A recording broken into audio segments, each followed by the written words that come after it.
Good morning, everyone. Myself, Dr. Shivaji Sarkar. Today, I am going to discuss about the topic on aromatic acid. और आज aromatic acid की जो topic के ऊपर मैं discuss करने वाला हूँ, इस टॉपिक में मैं मेनली आज चार इम्पॉर्टेंट पॉइंट के ऊपर डिस्कस करूँगा।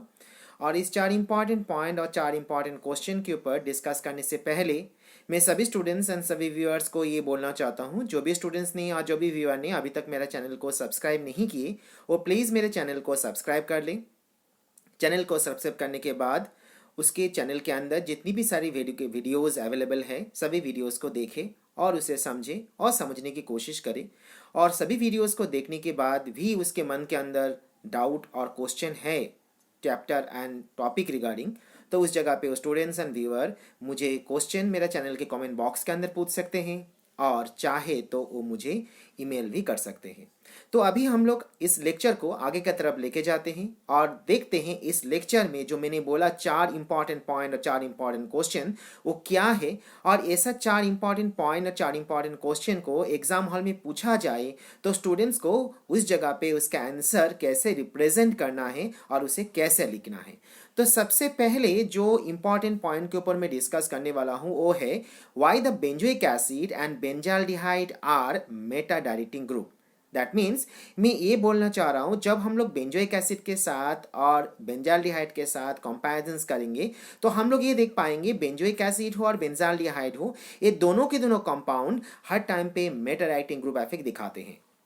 तो क्वेश्चन ये जनरेट हो रहा है, क्यों बेंजोइक एसिड एंड बेंजाल्डिहाइड ऐसा मेटा डायरेक्टिंग ग्रुप इफेक्ट दिखाते हैं। हम लोग जब जिस जगह पे इसका एक्सप्लेनेशन को हम लोग समझने की कोशिश करेंगे तो सबसे पहले हमें समझना है जो benzoic acid Meta directing group effect क्यों दिखाते हैं। और लास्ट लेक्चर और लास्ट वीडियो में जो एरोमेटिक एसिड के जो यूनिट 4 था वहाँ पर मैंने डिस्कस किया है जो बेंजोइक एसिड क्यों मेटा डायरेक्टिंग ग्रुप इफेक्ट दिखाते हैं। आज जो भी स्टूडेंट्स ने वो वीडियो को अभी तक नहीं देखा, दैट मीन्स मैं ये बोलना चाहता हूँ जो एरोमेटिक एसिड का यूनिट 4 जो वीडियो मेरे चैनल के अंदर अवेलेबल है, जो भी स्टूडेंट्स ने अभी तक उस वीडियो को नहीं देखा वो प्लीज़ उस वीडियो को देख ले, तो वो समझ पाएंगे जो benzoic acid Meta directing group effect क्यों दिखाते हैं। तो यहाँ पर भी वही क्वेश्चन है, जो बेंजोइक एसिड के साथ बेंजाल्डिहाइड भी क्यों मेटा डायरेक्टिंग ग्रुप इफेक्ट दिखाते हैं। तो मैं जैसे लास्ट वीडियो में मैंने बोला था, जो जब मेटा डायरेक्टिंग ग्रुप इफेक्ट हमें समझना है और जानना है तो सबसे पहले हमें जानना जरूरी है जो उसका रेजोनेंस के बारे में। और उस जगह पे जब हम लोग रेजोनेंस के स्ट्रक्चर को ऑब्जर्व करेंगे और जब रेजोनेंस के स्ट्रक्चर को हम लोग देखेंगे तो लास्ट वीडियो में मैंने वही बोला था, जो पर्टिकुलर रेजोनेटिंग के स्ट्रक्चर के अंदर जब बेंजोइक एसिड का और बेंजोल्डिहाइड का हम लोग जब रेजोनेटिंग स्ट्रक्चर देख रहे थे, उस स्ट्रक्चर के अंदर हम लोगों ने ये ऑब्जर्व किए थे जो दोनों स्ट्रक्चर के अंदर हम लोग ऑर्थो पोजीशंस की बात करें, हम लोग पैरा पोजीशंस की बात करें तो देख पा रहे थे दोनों पॉइंट पे या दोनों पोजीशंस में इलेक्ट्रॉन डेंसिटी कम हो रहा था। और जब इलेक्ट्रॉन डेंसिटी उस जगह पे कम हो रहा था, और इलेक्ट्रॉन डेंसिटी क्यों कम हो रहा था, इलेक्ट्रॉन डेंसिटी उस जगह पे इसीलिए कम होते जा रहे थे क्योंकि उस जगह से इलेक्ट्रॉन लॉस हो रहा था। जैसे लास्ट वीडियो में मैंने बोला था और उस जगह पे मैंने दिखाया भी था, जब हम लोग उसको मेटा पोजिशंस पे ऑब्जर्व करेंगे तो उस कंडीशन में हम लोग कोई भी टाइप की इलेक्ट्रॉन की लॉस नहीं देख पा रहे थे। दैट मीन्स मेटा पोजिशंस में इलेक्ट्रॉन डेंसिटी कंपैरेटिवली ज्यादा होते हैं जब हम लोग उसी को ऑर्थो पैरा पोजिशन से कंपैरिजन करते हैं। तो हम लोग फिर से वही रेजोनेंस स्ट्रक्चर को देख लेते हैं बेंजोइक एसिड की। तो इस जगह पे हम लोग फिर से देख पा रहे हैं जो बेंजोइक एसिड के रेजोनेटिंग स्ट्रक्चर, और उस जगह पे स्ट्रक्चर के अंदर हम लोग देख पा रहे हैं जो ऑर्थो पोजीशंस और उसका पैरा पोजीशंस जो है यहाँ पर प्लस चार्ज हम लोग देख पा रहे हैं। अभी क्वेश्चन मन में ये जनरेट हो रहा है जो यहाँ पर ये प्लस चार्ज क्यों आया, प्लस चार्ज कब जनरेट होते हैं। हम लोग ये जानते हैं प्लस चार्ज तब जनरेट होते हैं जिस कंडीशन में इलेक्ट्रॉन की लॉस होता है उस पोजीशन से, उस कार्बन से। तो डेफिनेटली यहाँ पर कार्बन से इलेक्ट्रॉन की लॉस हो चुका है ऑर्थो एंड पैरा पोजीशंस पे, और इसीलिए कार्बन के पोजीशन के ऊपर, कार्बन की ऊपर यहाँ पर position number, that means position number ortho and position number para पे यहाँ पर हम लोग प्लस चार्ज देख पा रहे हैं। और प्लस चार्ज देख पा रहे हैं मतलब यहाँ पर मैंने अभी बोला इसका इलेक्ट्रॉन डेंसिटी क्या हो जाएंगे, यहाँ पर इलेक्ट्रॉन डेंसिटी कम हो जाएंगे। और वही रेजोनेटिंग स्ट्रक्चर को हम लोग यहाँ पर बेंजाल्डिहाइड में देखें तो बेंजाल्डिहाइड में भी हम लोग एक ही चीज देख पा रहे हैं, जो यहाँ पर ऑर्थो पोजीशंस और यहाँ पर पैरा पोजीशंस पे हम लोग यहाँ पर क्या देख रहे हैं, इसका प्लस चार्ज देख रहे हैं, मतलब यहाँ पर इलेक्ट्रॉन डेंसिटी कम हुए हैं। अभी बात ऐसा चल रहा है, ऐसा बातें ऐसा उठ रहा है, जब हम लोग ये दोनों स्ट्रक्चर को ऑब्जर्व करें, दैट मीन्स बेंजोइक एसिड की बात बेंजाल्डिहाइड के साथ कंपैरिजंस करें, तो हम लोग देख सकते हैं जो बेंजोइक एसिड एंड बेंजाल्डिहाइड के अंदर मैक्सिमम सिमिलरिटी है। मैक्सिमम सिमिलरिटी मीन्स मैं ये बोलना चाह रहा हूं जो दोनों स्ट्रक्चर बेंजीन रिंग से बना हुआ है एंड दोनों स्ट्रक्चर के अंदर हम लोग कॉन्जुगेटेड सिस्टम्स देख पा रहे हैं, दोनों के दोनों स्ट्रक्चर प्लानर है और सिर्फ डिफरेंशिएशन इस जगह पे है जो बेंजोइक एसिड के अंदर हम लोग जो फंक्शनल ग्रुप जो ग्रुप देख रहे हैं वो यहाँ पर कार्बोक्सिल है और बेंजाल्डिहाइड के अंदर ग्रुप यहाँ पर CHO है। दैट मीन्स डिफरेंस एक ही जगह पे है, जो बेंजोइक एसिड के अंदर एक ऑक्सीजन ज्यादा है और जहां पर हम लोग बेंजाल्डिहाइड की बात करें तो वहां पर हम लोग एक ऑक्सीजन कम देख पाएंगे। नहीं तो हम लोग यहां पर देख पा रहे जो दोनों स्ट्रक्चर के अंदर सिमिलरिटीज, सभी सिमिलरिटी स्ट्रक्चर के अंदर हम लोग देख पा रहे हैं। और इसी रीजंस के लिए जब हम लोग रिजोनेटिंग स्ट्रक्चर भी दोनों को देख रहे हैं तो दोनों के रिजोनेटिंग स्ट्रक्चर सेम है। दैट मीन्स दोनों की ऑर्थो एंड पैरा पोजिशंस पे हम लोग क्या देख पा रहे हैं, दोनों की ऑर्थो और पैरा पोजिशंस पे हम लोग यहाँ पर इलेक्ट्रॉन डेंसिटी कम देख पा रहे हैं। तो जब इलेक्ट्रॉन डेंसिटी कम हो जाएंगे तो उस जगह पे इलेक्ट्रॉन और इलेक्ट्रोफाइल की उस पोजीशन पे अटैक होने का चांसेस भी कम हो जाएंगे। लेकिन हम लोग यहाँ पर ऑब्जर्व कर पा रहे हैं, जो हम लोग यहाँ पर बेंजोइक एसिड की बात करें और यहाँ पर बेंजाल्डिहाइड की बात करें, हम लोग मेटा पोजीशंस पे कोई भी टाइप की इलेक्ट्रॉन डेंसिटी के चेंजेस नहीं देख रहे हैं। मतलब यहाँ पर ना हम लोगों ने प्लस चार्ज देखा ना हम लोगों ने यहाँ पर माइनस चार्ज देखा। तो प्लस चार्ज यहाँ पर मेटा पोजिशंस में नहीं है। दैट मीन्स यहाँ पर इलेक्ट्रॉन डेंसिटी हम लोग क्या देख पा रहे हैं, यहाँ पर इलेक्ट्रॉन डेंसिटी ज्यादा हो पा रहा है। और इलेक्ट्रॉन डेंसिटी मैंने लास्ट वीडियो में भी बोला, इलेक्ट्रॉन डेंसिटी ज्यादा होने का मतलब ये हो रहा है जो वहां पर हम लोग क्या देखेंगे, वहां पर हमारा इलेक्ट्रोफाइल अटैक होने का चांसेस ज्यादा रहेंगे और वहां पर इलेक्ट्रोफाइल अटैक करेंगे। और इसी रीजंस के लिए हम लोग ऐसा बोल सकते हैं जो बेंजोइक एसिड एंड बेंजाल्डिहाइड को हम लोग कौन सी टाइप के अफेक्ट देखते हैं, हम लोग बेंजोइक एसिड एंड बेंजाल्डिहाइड दोनों के अंदर हम लोग यहाँ पर मेटा डायरेक्टिंग ग्रुप इफेक्ट देख पाते हैं। जैसे हम लोग यहाँ पर बेंजोइक एसिड के स्ट्रक्चर में देख रहे हैं और बेंजाल्डिहाइड के स्ट्रक्चर में देख रहे हैं, जो इनके सब बेंजोइक एसिड कार्बोक्सिल ग्रुप और in case of benzaldehyde CHO group is there. So COOH group in benzoic acid and CHO group in benzaldehyde are in electron withdrawing group and they are responsible for resonance or the minus M effect, and these are responsible for the carbon atom at the ortho and para position to get the positive charge, and this incoming electrophile is directed to the meta positions. मतलब यही मैं बोलना चाह रहा हूं, जो हमें यहाँ पर याद क्या रखना है, हमें यहाँ पर याद ये रखना है बेंजोइक एसिड हो बेंजाल्डिहाइड हो, दोनों के केस में हम लोग मेटा डायरेक्टिंग इफेक्ट इसीलिए देखेंगे क्योंकि दोनों की जगह पे ortho positions and para positions में इलेक्ट्रॉन डेंसिटी हम लोग कम देख रहे हैं क्योंकि दोनों जगह पे हम लोग प्लस चार्ज देख पा रहे हैं। लेकिन मेटा पोजिशंस में हम लोग कोई भी टाइप की चार्ज की चेंजेस, उस जगह पे हम लोगों ने चार्ज के चेंजेस हम लोग ज्यादा देखेंगे। और इसी रीजंस के लिए हम लोग बेंजोइक एसिड हो और बेंजाल्डिहाइड हो, दोनों को हम लोग मेटा डायरेक्टिंग ग्रुप इफेक्ट बोल पाएंगे। और इसी रीजंस के लिए जब बेंजोइक एसिड और बेंजाल्डिहाइड जब भी रिएक्शंस करते हैं और जब भी यहाँ पर हम लोग इलेक्ट्रोफिलिक रिएक्शंस देखते हैं और सब्स्टिट्यूशन रिएक्शंस देखते हैं तो उस जगह पे हम लोग देख पाते हैं जो benzaldehyde and benzoic acid Meta directing group effect दिखाते हैं। अभी सेकेंड जो क्वेश्चन के ऊपर मैं डिस्कस करने वाला हूँ वो है जो बेंजोइक एसिड क्यों फ्रिडल-क्राफ्ट रिएक्शंस नहीं फॉलो करते हैं। दैट मीन्स इस क्वेश्चन को हमें ऐसा देखना है, why the benzoic acid will not undergo the Friedel Crafts reactions. So इसके साथ ही साथ मैं ये भी बोलना चाहता हूं और स्टूडेंट्स को ये बोलना चाहता हूं, जो क्वेश्चन को ऐसा पूछा जा सकता है जो बेंजोइक एसिड क्यों फ्रिडल-क्राफ्ट रिएक्शंस नहीं करते हैं। लेकिन इसके साथ ही साथ सभी स्टूडेंट्स को मैं ये भी बोलना चाह रहा हूं, आपको इसके साथ साथ ये भी याद रखना है benzoic acid definitely Friedel-craft reactions नहीं करते हैं but in a normal condition. लेकिन क्वेश्चन इसके साथ ये भी जनरेट होते हैं, तो क्या बेंजोइक एसिड फ्रिडल-क्राफ्ट रिएक्शंस करते ही नहीं है? तो आंसर है बेंजोइक एसिड फ्रिडल-क्राफ्ट रिएक्शंस करते हैं, लेकिन उसके लिए उसे एक स्पेशल कंडीशन देना पड़ते हैं। इसका मतलब यहां से दो क्वेश्चन जनरेट हो सकते हैं। एक क्वेश्चन तो आपको ऐसा पूछा जा सकता है जो बेंजोइक एसिड क्यों फ्रिडल-क्राफ्ट रिएक्शंस नहीं करते हैं, और उसके साथ ही साथ एक क्वेश्चन पूछा जा सकता है जो बेंजोइक एसिड कौन सी कंडीशन में फ्रिडल-क्राफ्ट रिएक्शंस करते हैं।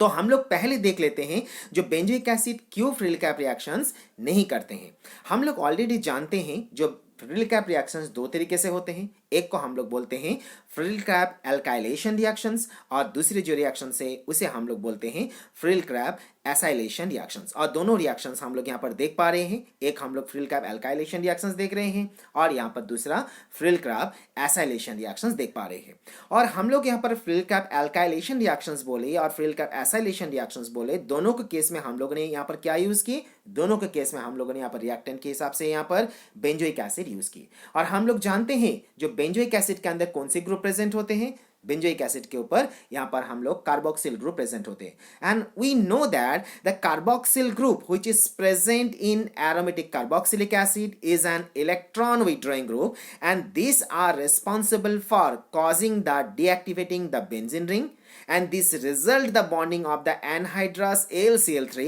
which is acting as a strong Lewis acid with the carboxyl group. Hence the electrophilic substitution reactions like the Friedel-Crafts reactions not occur in aromatic carboxylic acid. That means हम लोग इसे simple तरीके से समझने की कोशिश करें तो हम लोग ऐसा सोच सकते हैं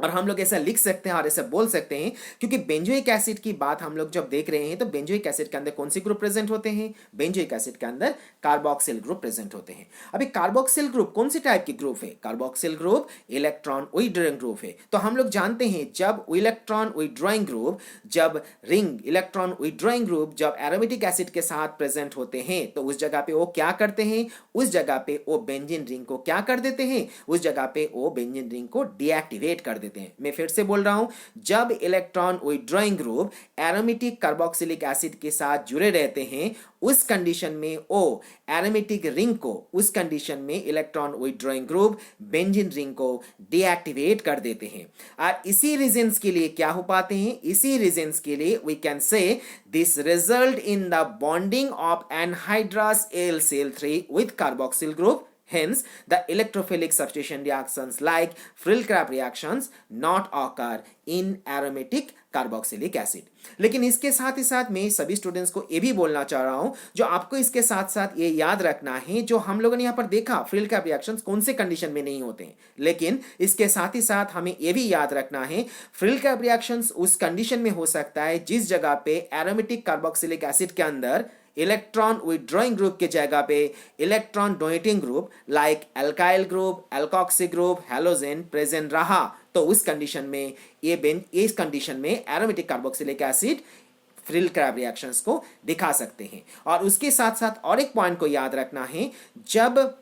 aromatic carboxylic acid Meta directing group contain कर रहा है उस कंडीशन में भी वो कंपाउंड, वो एरोमेटिक एसिड Friedel-Crafts रिएक्शंस को नहीं कर सकते। और हम लोग जानते हैं, और लास्ट पॉइंट पे भी मैंने दिखाया, जो बेंजोइक एसिड कौन सी टाइप के ग्रुप इफेक्ट दिखाते हैं? बेंजोइक एसिड के अंदर कार्बोक्सिल ग्रुप है, और कार्बोक्सिल ग्रुप कौन सी टाइप के इफेक्ट दिखाते हैं? बेंजोइक एसिड के अंदर जो कार्बोक्सिल ग्रुप है वो carboxyl group Meta directing group effect दिखाते हैं, और जो मेटा डायरेक्टिंग ग्रुप इफेक्ट दिखाते हैं वो Friedel-Crafts रिएक्शंस क्या कर सकते हैं? वो Friedel-Crafts रिएक्शंस नहीं कर सकते हैं। और इसी रीजंस के लिए हम लोग ये कंक्लूजन्स कर सकते हैं, बेंजोइक एसिड क्योंकि मेटा डायरेक्टिंग ग्रुप इफेक्ट दिखाते हैं, बेंजोइक एसिड के अंदर क्योंकि वहां पर इलेक्ट्रॉन विथड्रॉइंग ग्रुप है जो बेंजीन रिंग को डीएक्टिवेट कर देते हैं, और इसी रीजंस के लिए बेंजोइक एसिड Friedel-Crafts रिएक्शंस को नहीं कर सकता है नॉर्मल कंडीशंस पे। लेकिन इसका मतलब ये नहीं है जो ये Friedel-Crafts रिएक्शंस कंप्लीटली नहीं कर सकते हैं, क्योंकि कुछ ऐसा कंडीशन है जहां पर बेंजोइक एसिड Friedel-Crafts रिएक्शंस कर सकते हैं। सो इसीलिए इस क्वेश्चन को ऐसा पूछा जा सकता है, when benzoic acid undergo for the Friedel-Crafts acylation reactions. So we should remember that benzoic acid in the presence of strong acid like PPA is the polyphosphoric acid, sulfuric acid, TFA trifluoroacetic acid जब present होते हैं उस condition में benzoic acid क्या कर सकते हैं? Benzoic acid undergo कर सकते हैं Friedel-Crafts एसाइलेशन रिएक्शंस को, क्योंकि उस कंडीशन में क्या होते हैं, जब भी हम लोग ऐसा higher acid like the PPA हो, H2SO4 हो, TFA हो, हम लोग यूज करेंगे, so they are responsible for resonance stabilisations and for that reasons they can undergo the Friedel-Crafts acylation reactions. मतलब इसमें सिंपल समराइजेशन ऐसा हो रहा है, जब हम लोग strong acid like the PPA use करेंगे, सल्फ्यूरिक एसिड यूज करेंगे, TFA यूज करेंगे, उस कंडीशन में वो क्या करेंगे? उस कंडीशन में this acid are responsible for stabilization of resonance structure, and stabilization of resonance structure के लिए वो अंडरगो हो सकता है Friedel-Crafts एसाइलेशन रिएक्शंस की। तो अभी बात इसमें से ऐसा उठ रहा है, जो यहाँ पर वो स्टेबलाइजेशन कैसे बनाते हैं, तो यहाँ पर हम लोग देख सकते हैं, जो बेंजीन के साथ यहाँ पर हम लोग स्ट्रॉन्ग एसिड को रिएक्शंस किए, जब रिएक्शंस किए तो बेंजीन स्ट्रॉन्ग एसिड के साथ रिएक्शंस करने के बाद वो जेनरेट कर रहा है benzene acylium ion, and this benzene acylium ion are responsible for stabilisations, and due to that reasons and due to this stabilisations they can undergo the Friedel Crafts acylation reactions. आज इसका proof के हिसाब से हम लोग यहाँ पर देख पा रहे हैं जो बेंजोइक एसिड बेंजीन के साथ रिएक्शंस कर रहा है, और जब वो स्ट्रॉन्ग एसिड के प्रेजेंस पे रिएक्शंस कर रहा है उसको दिखाने के लिए मैंने यहाँ पर H+ आयन दिखाया, और जब यहाँ पर स्ट्रॉन्ग एसिड के साथ रिएक्शंस करेंगे तो उस जगह पे वो बेंजोफिनॉन जेनरेट कर रहा है। तो इससे प्रूव हो जाता है जो बेंजोइक एसिड अंडरगो कर सकता है फ्रिल कैप रिएक्शंस की, लेकिन उस जगह पे फ्रिल कैप रिएक्शंस और फ्रिल कैप एसाइलेशन रिएक्शंस कर सकता है कब, जब हम लोग वहां पर स्ट्रॉन्ग एसिड यूज करेंगे। और ये फ्रिल कैप एसाइलेशन रिएक्शंस कब नहीं करेंगे, जिस जगह पे हम लोग इलेक्ट्रॉन विथड्रॉइंग ग्रुप यूज करेंगे, और जब हम लोग यहाँ पर स्ट्रॉन्ग एसिड की मीडिया पे वो रिएक्शंस नहीं करेंगे तो उस जगह पे वो benzoic acid frill cap acylation reaction frill cap reactions नहीं कर पाएंगे। तो जब ये क्वेश्चन स्टूडेंट्स को पूछा जाए जो बेंजोइक एसिड कौन से कंडीशन में फ्रिल कैप एसाइलेशन रिएक्शंस कर सकता है, तो स्टूडेंट्स को लिखना है स्ट्रॉन्ग एसिड के प्रेजेंस पे हो सकता है, क्योंकि स्ट्रॉन्ग एसिड क्या कर सकते हैं, रिंग को स्ट्रॉन्ग एसिड क्या कर सकते हैं, स्ट्रॉन्ग एसिड ज्यादा स्टेबलाइजेशन करवाते हैं रेजोनेंस के माध्यम से, by the help of resonance, and they are going to be stabilized, and due to the reasons of the stabilizations they are responsible for undergo the frill crab acylation reactions। अभी जो point last जो point में यहाँ पर discuss करने वाला हूँ वो है some important aromatic acid like the salicylic acid, gallic acid, aspirin, toluic acid and phthalic acid, ये सभी कंपाउंड की स्ट्रक्चर और उसका प्रॉपर्टीज एंड यूज के बारे में। तो सबसे पहले जो मैं डिस्कस करने वाला हूँ वो है यहाँ पर सैलिसिलिक एसिड। तो सैलिसिलिक एसिड का हम लोग यहाँ पर स्ट्रक्चर देख पा रहे हैं, और स्ट्रक्चर के अंदर हम लोग देख पा रहे हैं जो बेंजीन रिंग है, बेंजीन रिंग के अंदर यहाँ पर कार्बोक्सिल ग्रुप और यहाँ पर OH ग्रुप प्रेजेंट है। और इसका हम लोग यूजेस ऑब्जर्व करें तो हम लोग यहाँ पर सैलिसिलिक एसिड को यूज किया जाता है in the form of the food preservative. They can show as an bactericidal and antiseptic property. हम लोग जानते हैं बैक्टीरियोसाइडल किसे बोलते हैं, जो बैक्टीरियल ग्रोथ को किल कर सकता है। The substances this are responsible for kill the bacteria, they are called as an bactericidal, and the substances which are going to be used for the septicemia they are called as an antiseptic। so salicylic acid को हम लोग food preservative के हिसाब से, salicylic acid को हम लोग bactericidal के हिसाब से, और salicylic acid को हम लोग एंटीसेप्टिक के हिसाब से यूज कर सकते हैं। and they are also be responsible for removing the outer layer of the skin, and due to that reason also we are going to be use the salicylic acid for the treatment of the acne, for the treatment of the ringworm, and for the treatment of the second जो point मैं अभी discuss करने वाला हूं वो है यहाँ पर गैलिक एसिड। और गैलिक एसिड का हम लोगों ने यहाँ पर एक स्ट्रक्चर देख रहे हैं, जो स्ट्रक्चर में हम लोग यहाँ पर देख पा रहे हैं जो बेंजीन रिंग के अंदर यहाँ पर कार्बोक्सिल ग्रुप के साथ ही साथ हाइड्रोक्सिल ग्रुप यहाँ पर 3 नंबर पोजीशंस और 4 नंबर पोजीशन और 5 नंबर पोजीशंस पे जुड़ा हुआ है, और इसीलिए हम लोग इस कंपाउंड को 3,4,5 टाई हाइड्रोक्सी बेंजोइक एसिड बोल रहे हैं। और इसी के साथ ही साथ हम लोग यहाँ पर गैलिक एसिड की और एक डाइमर फॉर्म देख रहे हैं जिसे हम लोग यहाँ पर एल्गैलिक एसिड के नाम से जानते हैं। तो हम लोग अभी देख लेते हैं इसका कैरेक्टरिस्टिक्स और इसका यूजेस के बारे में। So gallic acid is an trihydroxybenzoic acid, जो मैंने अभी बोला, a type of the phenolic acid found in the gallnut and other plant sources. The gallic acid are also be observed in the form of the dimer form, and whenever they are going to be observed in the dimer form they are observed in the form of the agalic acid, जो मैंने अभी बोला। Gallic acid के अंदर maximally antioxidant property है, और इसीलिए हम लोग इसको फ्री रेडिकल को निकालने के लिए यूज किया जाते हैं। गैलिक एसिड को हम लोग anti fungal and antiviral and anti inflammatory actions के लिए भी यूज करते हैं, क्योंकि they contain this type of the property. और gallic acid can also be use as an they are also be used for improving the brain memorizations, and इसीलिए हम लोग ये सब बोला जाते हैं the gallic acid can also be good for the brain। तो यहाँ पर हम लोगों ने देखा जो गैलिक एसिड का स्ट्रक्चर, उसका प्रॉपर्टी और उसका यूजेस के बारे में। अभी जो मैं बोलने वाला हूँ वो है एस्पिरिन। ये एस्पिरिन के बारे में सभी को पता है और सभी जानते हैं, क्योंकि बहुत ही ज़्यादा पॉपुलर ये पेन किलर के हिसाब से यूज़ किया जाते हैं। और इसको स्ट्रक्चर को हम लोग ऑब्जर्व करें तो स्ट्रक्चर में हम लोग देख पा रहे हैं 2 नंबर पोजीशंस पे एक फंक्शनल ग्रुप जुड़ा हुआ है, और इसका IUPAC नेम के हिसाब से हम लोग इसे चले तो हम लोग इस जगह पे इसे क्या बोल सकते हैं, इस जगह पे हम लोग इस कंपाउंड को 2 एसिटॉक्सीबेंजोइक एसिड के नाम से इसे जानते हैं। और इसकी हम लोग इसका फंक्शंस को ऑब्जर्व करें तो इसे फंक्शंस को हम लोग ऐसा देख सकते हैं। हम लोग जानते हैं aspirin maximally you are going to be used to reduce the fever, and they can also be used for removing the pain, that may be pain may be the mild to moderate, and they can be also used to removing the foam from the tooth tooth cases and for removing the pain from the headache, and they are also going to be used in a common cold. और हम लोग जानते हैं इस aspirin को हम लोग particularly arthritis के पेन और उसका स्वेलिंग को रिमूव करने के लिए भी इस एस्प्रिन को यूज़ किया जाते हैं। इसके साथ ही साथ मैं सभी स्टूडेंट्स को ये भी बोलना चाहता हूँ, एस्प्रिन बहुत ही ज़्यादा पॉपुलर है यूज़ करने के लिए for preventing the blood clot. कुछ ऐसा कंडीशंस होते हैं पेशेंट की जिस कंडीशन में ब्लड थिक हो जाते हैं, और जब ब्लड थिक हो जाते हैं उस कंडीशन में पेशेंट को बचाने के लिए हम लोग ब्लड को थीन करते हैं, और ब्लड को उस जगह पे थीन करने की ज़रूरत होती है। और ब्लड को जब तक हम लोग थीन नहीं करेंगे और पेशेंट के बॉडी के अंदर ब्लड थिक रहेंगे तो उस कंडीशन में वो ब्लड क्या कर सकते हैं पेशेंट के बॉडी के अंदर, स्ट्रोक नहीं तो हार्ट अटैक को क्रिएट कर सकते हैं। And due to that reason only we should use the aspirin like drug, because they are going to be remove and they are going to be responsible for preventing the blood clot, क्योंकि वो blood clot को prevent इसीलिए कर सकते हैं क्योंकि जब भी हम लोग एस्प्रिन को यूज़ करेंगे वो हमारा बॉडी के अंदर जो ब्लड है उसे क्या कर देंगे, उसे वो थीन कर देंगे। और जब ब्लड थीन हो जाएंगे उस कंडीशन में वो पेशेंट के बॉडी के अंदर स्ट्रोक होने का चांसेस एंड हार्ट अटैक होने का चांसेस कम करवा देंगे। और इसी रीजन्स के लिए एस्प्रिन को यूज़ किया जाते हैं for the prevent the blood clotting, और हम लोग इसे ऐसा भी बोल सकते हैं इसको ब्लड थिनर के हिसाब से भी यूज़ किया जाते हैं। और जो पॉइंट अभी देख रहे हैं वो पॉइंट को हम लोग यहाँ पर टॉलिक एसिड बोलते हैं। टॉलिक एसिड एक्चुअली क्या है, टॉलिक एसिड के जो स्ट्रक्चर हम लोग ऑब्जर्व करते हैं,